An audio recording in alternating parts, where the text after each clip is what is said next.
ပြန်ထုတ်အောင်လေ ငါယူလိုက်ကြမယ်လေ ဟဲ့ဒီတကောင်ငါ့ကိုချင်းထည့်သွားတာအဲ့ဟာ စားရတယ်လေဘာမှမမသိဘူးငါတို့ဟာကုန်ပါပြီငါစိတ်ညစ်ပါရဲ့ဟောအကုန်လုံးကြောကုန်ပြီ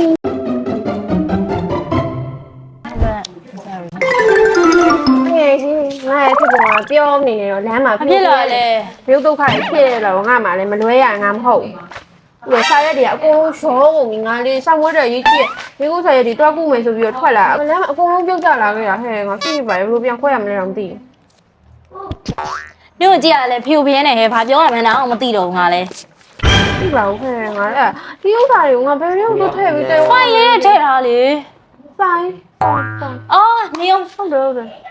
ငါလေးဖိုင်တစ်ခုလေငါစာရွက်တွေကိုထည့်ထားတဲ့ဖိုင်ပုံစံမျိုးရှိနေကြည့်မလား ပြကြည့်ပါလားငါ့ အော်အေးခဏနေအောင် ကိုရောကုန်ဆိုဘယ်ကနေဘူးစခွဲလို့ခွဲရမလဲမသိဘူး ဟဲ့ရောက် ဟမ် အဲ့အခုငါသုံးနေတဲ့ဖိုင် အော်မစိုးပဲ तू ကအကန့်နေလည်းအများကြီးပါတယ် အဲ့သူ့မှာကတ်ခွာလေးလည်းပါတော့နင်းထည့်ကျင်တဲ့အကန့်ရဲ့ဘာသာလေးကိုဒီမှာရေးထားလို့ အော် လေရ ငါနှုတ်ကလေးမှတ်ပြီးတော့ကတ်ပြီးတော့မှတ်ထားလို့ရတယ်နော် အေးပေါ့ပို့အဆင်ပြေတာပေါ့ မစိုးပြီးတော့အကန့်နေလည်းအများကြီးဆိုတော့ငါအများကြီးခွဲပြီးတော့ထည့်ထားလို့ရတယ် နေရောမှလည်းမကြောက်ရတော့ဘူးပေါ့ဟဲ့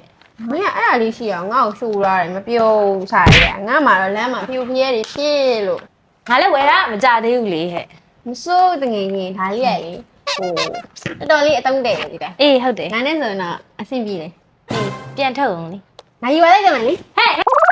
ဒီတကောင်ငါ့ကိုချင်းထည့်သွားတာအဲ့ဟာ